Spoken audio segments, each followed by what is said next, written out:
आपण पाहतो यूपीची दंगल आणि देशातल्या 5 प्रमुख राज्यांच्या निवडणुकांचा हा वृत्तांत, ही चर्चा आपली सुरू आहे। विनायक राऊत आता आपल्यासोबत चर्चेमध्ये सामील होत आहेत। राऊजी, मगाशी थोडा आवाज कट झाला होता म्हणून मला येता आला नाही, मी परत प्रश्न रिपीट करतो तुमच्यासाठी। शिवसेना 150 जागा उत्तर प्रदेशमध्ये लढणार आहे स्वतंत्र बाण्याने, हा एवढा स्पेस तुम्हाला खरंच आहे का? काय कोणत्या बळावर तुम्ही चाललाय उत्तर प्रदेशमध्ये?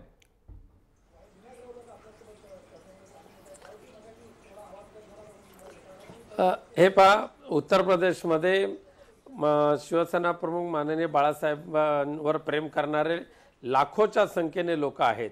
खास करून हिंदुत्वाशी निगडीत असलेली ही मंडळी आहेत आणि याच्यापूर्वी सुद्धा शिवसेनेचे आमदार उत्तर प्रदेशमध्ये निवडून आले होते। बरं, मागच्या जिल्हा परिषद पंचायत समितीच्या निवडणुकीमध्ये अनेक जिल्हा परिषद पंचायत समितीचे सदस्य निवडून आलेले आहेत आणि जिल्हा परिषदेचे सुद्धा आलेले आहेत। या वेळेला सुद्धा सध्या उत्तर प्रदेशमध्ये राजकीय विसंगती निर्माण झालेली आहे आणि त्यामुळे मतदारांचा सर्वांवरचाच विश्वास उडत चाललेला आहे। मग ते सपा असो, बसपा असो, भाजपा असो, काँग्रेस असो, ह्या सर्वांना आता उत्तर प्रदेश मधली जनता विटलेली आहे आणि त्यांना एक सक्षम पर्याय शिवसेनेच्या माध्यमातून दिसतोय। ज्या वेळेला शिवसेना पक्षप्रमुख उद्धवजी ठाकरे साहेबांच्या सूचनेनुसार आम्ही उत्तर प्रदेशमध्ये चाचपणी करायला सुरुवात केली, त्यावेळेला जवळजवळ प्रत्येक जागेवर शिवसेनेचे उमेदवार निवडणूक लढवायला तयार आहेत असे दिसून आले। पण ती सर्व चाचपणी केल्यानंतर आज जवळजवळ 125 ते 150 जागांवर शिवसेनेचे उमेदवार धनुष्यबाणावर सक्षमपणे लढतील। ही स्थानिक पदाधिकारी, स्थानिक कार्यकर्ते माहिती आणि त्यानुसार शिवसेनेने हा निर्णय घेतलेला आहे। बर, एका वाक्यात उत्तर द्या। एक प्रताप थोरातांनी प्रश्न विचारला, एवढीच खात्री आहे तर 403 च्या 403 जागा का नाही? सक्षम पर्याय म्हणतात ना एसपीला।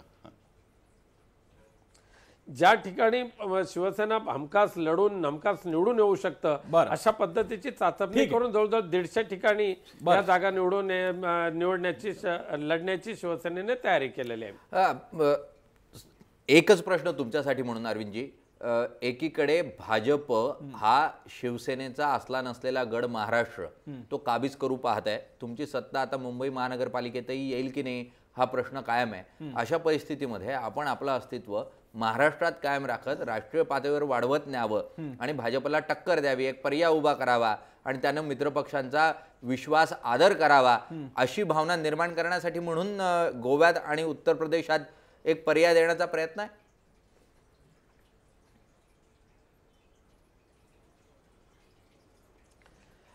तसं नाही, मागच्या जिल्हा परिषदेच्या निवडणुकीमध्ये सुद्धा शिवसेनेचे जवळजवळ 65 ठिकाणी जिल्हा परिषद सदस्य निवडून आलेले आहेत।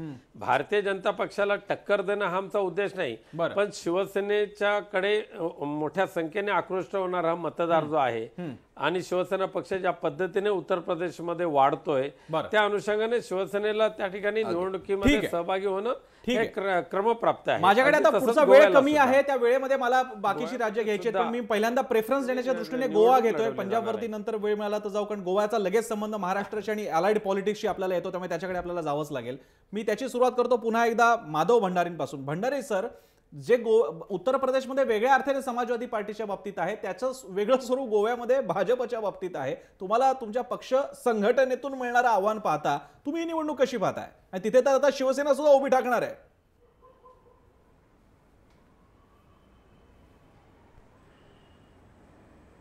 गोव्यामध्ये उत्तर प्रदेशच्या राजकारणाचं प्रतिबिंब बघण्याचा आपला प्रयत्न हा, मी समाजवादी पार्टीतली फूट या अर्थाने भाजप संघामधली फूट अशा अर्थाने ते जोडून घेतोय। उत्तर प्रदेशमध्ये 2 वेगळी राज्य आहेत ते, त्याच अर्थाने म्हणूनच त्याच अर्थाने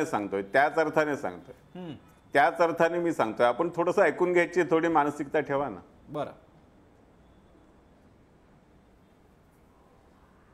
बोला बोला सर, बोला भंडारी सर, बोला। आपण ज्या अर्थाने उत्तर प्रदेशमधल्या समाजवादी पार्टीचा फूट हा संदर्भ गोव्यामध्ये वापरता आहात तो पूर्णपणे गैरलागू आहे। गोव्यामध्ये भारतीय जनता पार्टी पूर्णपणे एकसंध आहे। भारतीय जनता पार्टीमध्ये कुठेही फूट पडलेली नाही, भारतीय जनता पार्टीमध्ये कुठे वादविवाद नाही, भारतीय जनता पार्टीमध्ये कुठल्याही प्रकारची अडचण तिथे नाही। त्यामुळे समाजवादी पार्टीतली फूट मग ती खरी असो किंवा नाटकी असो आणि गोव्यामधले भारतीय जनता पार्टी यांची तुलना होऊ शकत नाही। बरं, राहिला मुद्दा संघाच्या बाबतीतला, तर संघामध्ये सुद्धा फूट पडलेली नाही. संघामधून काही लोक बाहेर पडले, त्यातले बरेच जण परतही आले. त्यामुळे या सगळ्यांचा खरा परिणाम तिथे किती होणार आहे बरं हे आपल्याला प्रत्यक्ष मतदानामध्ये बघायला मिळेल. बरं आणि यांचा परिणाम होणार नाही एवढं मी आपल्याला निश्चितपणे सांगतो. ठीक आहे. थोराजी, गोव्यावरती थोडक्यात प्लीज. गोव्यावरती काय एक तिथं दिसतंय की शिवसेना अपशकुन करण्यासाठीच आहे गोव्यामध्ये, तसं त्यांना उत्तर प्रदेशमध्ये अपशकुन करण्यासाठी त्यांची ताकद किती मर्यादित आहे. परंतु काही करून भाजपचं आता तिथं थोडं खच्चीकरण झालं पाहिजे. बरं. आणि ती लढाई आहे ती मुंबई महानगरपालिका निवडणुकातली. आणि ती ज्यावेळेस जर भाजप जर शिवसेनेपेक्षा जास्त जागा निवडून आणू शकलं मुंबईमध्ये, तरच त्या लढाईतला कुठेतरी अंत होईल. अदरवाईज ही लढाई ही तशीच राहणार. मी राऊतांना एक गोव्यातला प्रश्न मला पटकन विचारायचा आहे. राऊजी, बाकीच्या ठिकाणी सोडा, पण गोव्यामध्ये मात्र तुमच्याकडे सुद्धा शिवसेनेकडे सिरियसली बघितलं जाते आणि तुम्ही तर तिकडे संघाच्या बंडखोरांना सुद्धा सोबत घेतलेले आणि जोडीने आता पर्याय उभा करतायत. गोवा तुम्ही कसं बघताय? भाजपचा संघाचा एवढा बेस हलवू शकाल? गोव्यामध्ये मागच्या काही महिन्यापूर्वी ज्या पद्धतीने सुभाष वेलिंगकरांचं एक नेतृत्व उभं राहत आहे आणि सुभाष वेलिंगकर म्हणजे सर्वसामान्य लोकांचं नेतृत्व असं त्यांच्याकडे पाहिलं जात आहे. आणि साहजिकच आहे की मागच्या काही महिन्यापूर्वी म्हणजे वर्षभरापूर्वी पणजी महानगरपालिकेची निवडणूक जी झाली त्या निवडणुकीने सुद्धा दाखवून दिलेलं आहे की भारतीय जनता पक्षाच्या विरोधात तिथे लोकांनी मतदान केलं आणि स्वतंत्र जे आमदार होते त्यांच्या पॅनलला निवडून आलं. आज सुभाष वेलिंगकरांच्या माध्यमातून सुद्धा संपूर्ण उत्तर गोवा ही एका दुसऱ्या बाजूला झुकलेलं आहे. आणि शिवसेनेची आणि सुभाष वेलिंगकरांची ही विचारसरणी, कार्यपद्धती ही जुळती मिळती असल्यामुळे शिवसेनेने माननीय सुभाष वेलिंगकर यांच्या पक्षाशी युती करून निवडणूक लढवण्याचा निर्णय घेतलेला आहे. आणि नक्कीच कोकणाला लागून म्हणजे सिंधुदुर्ग जिल्ह्याला लागून असलेला जो भाग आहे ते अगदी उत्तर अगदी पणजीपर्यंत या संपूर्ण भागामध्ये शिवसेना चांगल्या पद्धतीने निवडणूक लढवेल. आणि सुभाष वेलिंगकर साहेबांच्या बरोबर जी युती झालेली आहे त्या युतीला चांगल्या पद्धतीने गोव्याच्या राजकारणामध्ये शिरकाव मिळेल. एकच वाक्याचा सुप्रीम कोर्टाचं जजमेंट आहे की तुम्ही जात, धर्म, भाषा याविरुद्ध याचा वापर करून प्रचार करायचा नाही. आणि सुभाष वेलिंगकरांचा भाषेची सुरक्षा हा मुद्दा आहे आणि याचे सुद्धा परिणाम या निवडणुकीमध्ये मोठे दिसतील. गोव्यात त्याचा विशेष हा परवाच आम्ही चर्चेला घेतला होता. मी पंजाबसाठी अतिशय थोडक्यात सप्राजींकडे, माधव भंडारी आणि सुनील तामींकडे जाणारे खूप वेळ कमी आहे. सप्रांपासून सुरुवात करतो. सप्राजी, जी काही तुम्हाला आता मोठी अपेक्षा असू शकते ती पंजाबकडनं असू शकते. अकाली भाजपला विटलेली जनता आहे. तुमच्याकडे आता सिद्धूजी पण आलेले आहेत, त्यांना पण उभं करता मोठाच बॉम्ब ब्लास्ट केलेला आहे काँग्रेसने. पंजाबकडे तुम्ही कसं बघताय?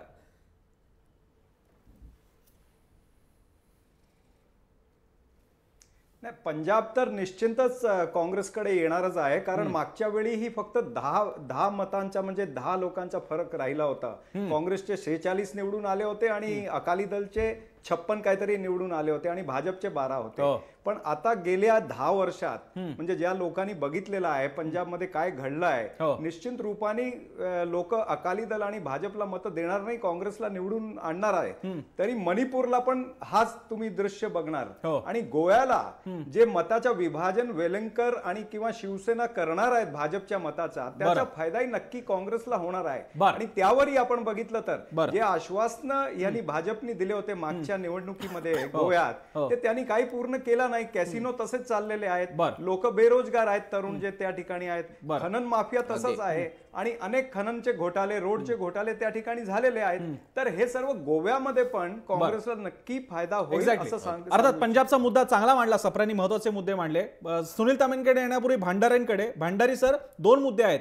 काँग्रेस तर ताकदवान होतच आहे पंजाबमध्ये कारण त्यांची ती लिगसीज आहे पॉलिटिकल. दुसरीकडे आम आदमी पार्टी सुद्धा चांगलाच स्वतःचा एक आव्हान उभं केलेलं आहे. अशावेळी भाजप पंजाबची लढाई कशी बघते?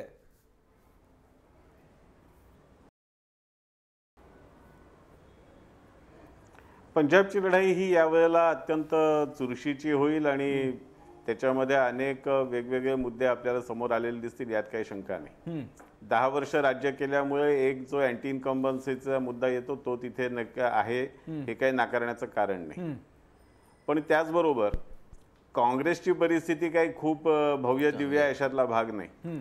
आणि काँग्रेसच्या मदतीला पंजाबमध्ये शिवसेना गेले की नाही मला माहित नाही, पण आम आदमी पार्टी आणि काँग्रेस यांच्यामध्ये आज ज्या पद्धतीने धुमशान सुरू झालेली आहे, बरं, त्यावरून त्या पंजाब मधल्या निवडणुकांचा रागरंग आपल्या लक्षात येईल. आणि पंजाबचं नेतृत्व करणारे प्रकाश सिंग बादल हे अत्यंत सीझन्ड राजकारणी आहेत. पंजाबच्या राजकारणाची नस त्यांना माहिती आहे. बरं. आणि त्यांनी ज्या पद्धतीने गेल्या काही महिन्यांमध्ये पंजाब मधलं वातावरण बदलण्यात यश मिळवलंय, त्याचा परिणाम नगर महापालिकांच्या निवडणुकांमध्ये चंडीगडमध्ये दिसलेला आहे. बरं. त्यामुळे पंजाबमध्ये सुद्धा आम्ही आमची सत्ता राखण्यात यशस्वी होऊ असा आम्हाला पूर्ण विश्वास आहे. बाहेर आहे माधव भंडारीजी, चंडीगड पंजाबच्या बाहेर आहे.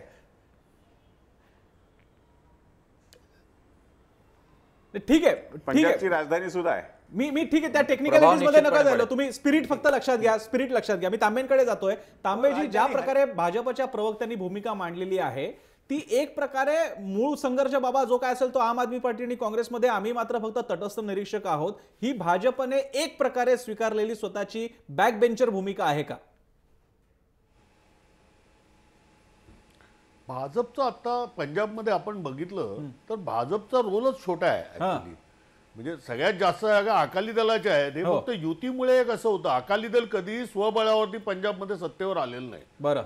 हा अकाली दलाचा आहे, ते कधीही स्वबळावरती ते सत्तेवर आलेले नाहीत. बरं. त्यांना नेहमीच कोणाचा ना कोणाचा तरी आधार लागतो. बरोबर आहे. कारण अकाली दल असं म्हटल्यानंतर तो सगळा तो जो काही हा शीख आणि जाट हा जो वर्ग आहे हा स्वबळावरती एकटा सत्तेवरती येऊ शकत नाही. ते नेहमी कोणाबरोबर तरी येतात.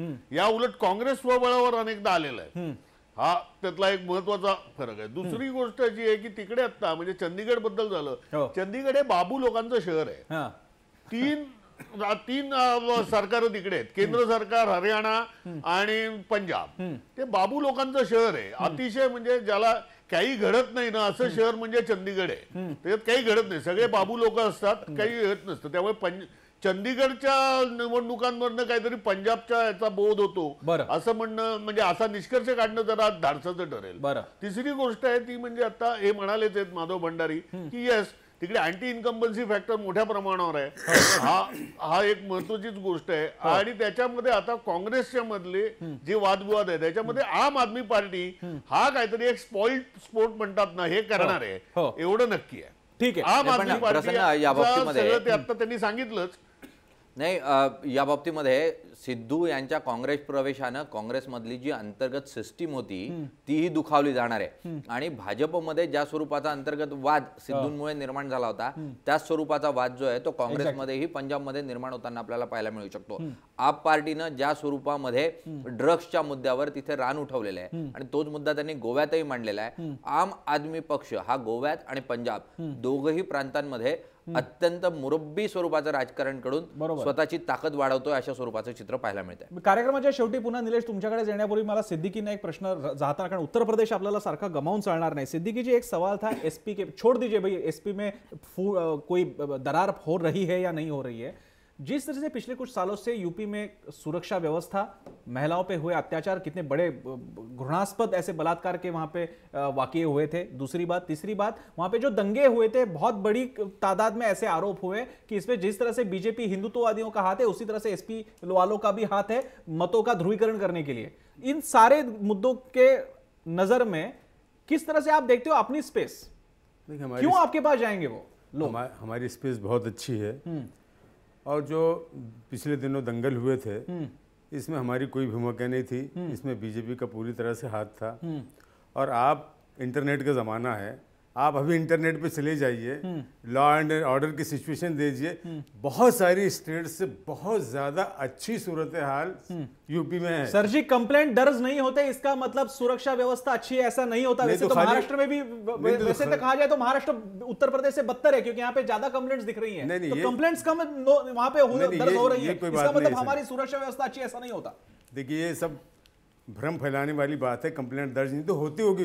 ये सूरत हाल तो हर स्टेट में है. और अभी जो डायल 100 शुरू होने वाला है उसकी आप देख लीजिए, गांव गांव सिर्फ तक। आखिर में बता दीजिए, बिहार में जो हो सकता है, जो चमत्कार हो सकता है, दो टोटली विरुद्ध पार्टियां एक आके भाजपा के सामने आह्वान चुनौती खड़ी कर सकती है, क्यों ऐसा नहीं हो सका उत्तर प्रदेश में? जरूरत नहीं लगती आपको बसपा को साथ लेने में?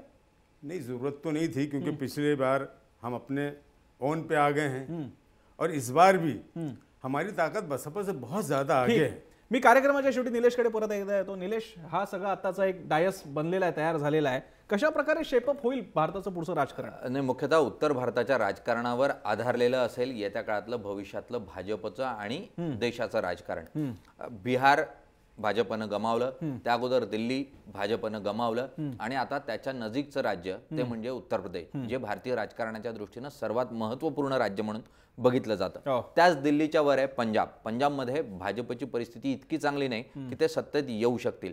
त्यांची दारोमदार आहे ती पूर्णतः उत्तर प्रदेशवर. उत्तर प्रदेशातही खूप काही क्रांतिकारी असा निकाल हा भाजपच्या बाजूने येईल असं चित्र सध्या तरी दिसत नाही. अखिलेश यादव युवा मुख्यमंत्री म्हणून बघितले जात आहेत. मुस्लिमांमध्ये स्वतःचं आणि पक्षाचं स्थान कायम राखण्यामध्ये त्यांना गेल्या 5 वर्षामध्ये यश आलंय.